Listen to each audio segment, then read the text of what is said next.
Hello bookworms! Today I'm going to be doing a video that I have wanted to do for a while now, and I'm basically going to be explaining manga genres to you because I know that it can get a little bit confusing if you're not already familiar with what's out there. So I wanted to kind of explain the manga terms of genres that are available to read. I'm not going to go into depth about categories like action or romance or mystery, because I think that you can kind of infer what those are going to be about. But the ones that have Japanese names, some people might not know what those are. So I thought it would be nice to just make a little video explaining those so that you can understand what you are looking for. So there are two main genres of manga, and they're really determined by which magazine it is that they're being published in. They are genderized, so there's shoujo, which is targeted toward women, and there's shonen, which is targeted toward men.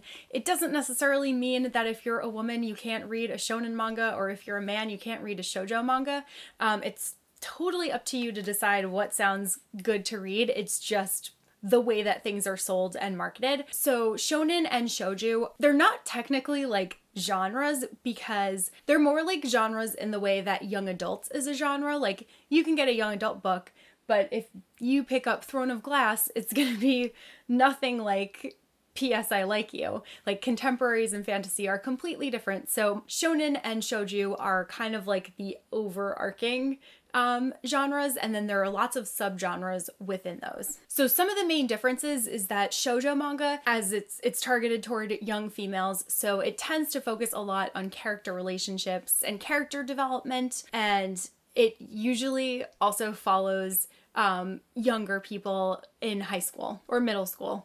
Pretty much. Then shonen, which is aimed at younger males, tends to focus more on conflicts that are resolved through fighting. There will be lots of action and humor, lots of camaraderie between males, whether it's seeing them together on like a sports team or working together as like a military unit. And it can have like martial arts or robots or tons of other things. Like some examples of shonen are the big three, which are Naruto, One Piece, and Bleach. All three of those are classified as shonen manga or anime. And then also in that same vein, there are two more genres of manga that are bigger and always paired with another subgenre. Those are Josei, which is aimed at females between the ages of like 18 and 40, so it's going for an older audience. It tends to portray an older and more mature romance, and it covers more topics that are just suitable for mature audiences. So some really good examples of Josei manga would be some of my favorites, which are Nana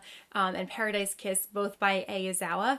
I love those series so much. And then there's also Seinen manga, and that is basically the male counterpart of Josei. So this is aimed toward males between the ages of 18 and 40. It tends to be a bit more violent and graphic, and it also tends to have a focus on like sci-fi or politics or action. And some good examples of this are Akira or The Ghost in the Shell. Now getting into some subgenres, one of the main ones is Mecha, which is always about giant robots fighting one another. One thing about Mecha is that there are two different ways that it is explained. There will be giant robots that are explained very scientifically, and then there will also be giant robots that have no scientific anything to back them up. They just exist and they're out there fighting. A good example of mecha is Neon Genesis Evangelion. I can never say that last word right, so hopefully that was okay. Then another subgenre is going to be Bishonen manga, and this manga focuses on young boys, like very pretty young anime boys. They're often drawn more slender, and their faces will have more like sharp angles.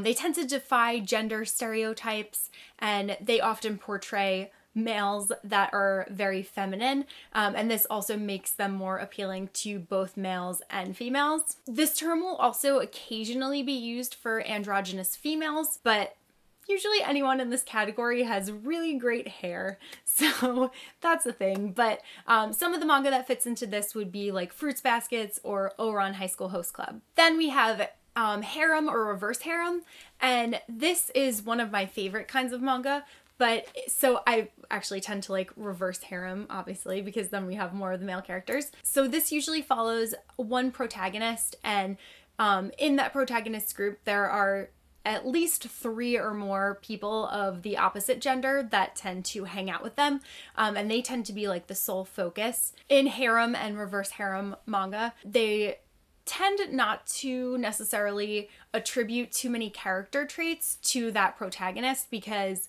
they want the reader to kind of be able to assign their own character traits to them and be reading as if they are the main character. There doesn't necessarily have to be romance involved in reverse harem or harem manga, but if there is, it's generally a love triangle and there's multiple characters that will be liking that same protagonist. And some good examples of this are Love Hina, Ranma Half, Boys Over Flowers, and Wallflower. Then one of my absolute favorite genres of manga is magical girl manga, and that you can kind of infer is about girls who use magic. It always focuses on like strong female friendships, and some good examples of magical girl manga include Cardcaptor Sakura, Sailor Moon, and Puella Magi Madoka Magica. Then we have Jojo Ai Manga, and that shows less graphic female on female relationships. Also along that vein, there is Shonen AI, and that shows less explicit male-on-male relationships. Then we have the adult versions of those. Then there is Yaoi AI, and that is the more explicit male-on-male relationships, which is in more of the shonen genre.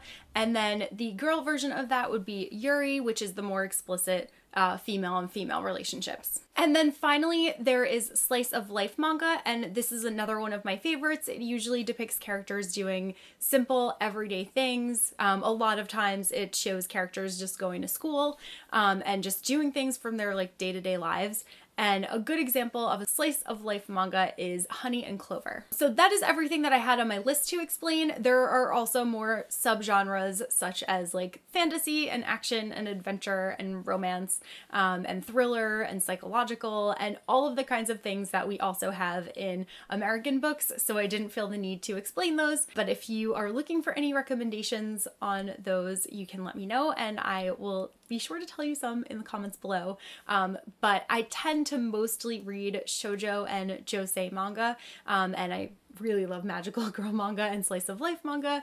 And like I said, harems, I'm all about those harems. So those are my preferences when it comes to reading manga. But I hope that this video was helpful, and I hope that if you haven't read manga before, you maybe have a better idea of where to kind of start based on what you're interested in reading about. So if you have any questions, just leave them down below, and hopefully I didn't butcher the pronunciations of anything too poorly. There's a good chance that I did, so sorry about that. And that's all that I have for this video, and I'll see you guys soon with a new one. Bye!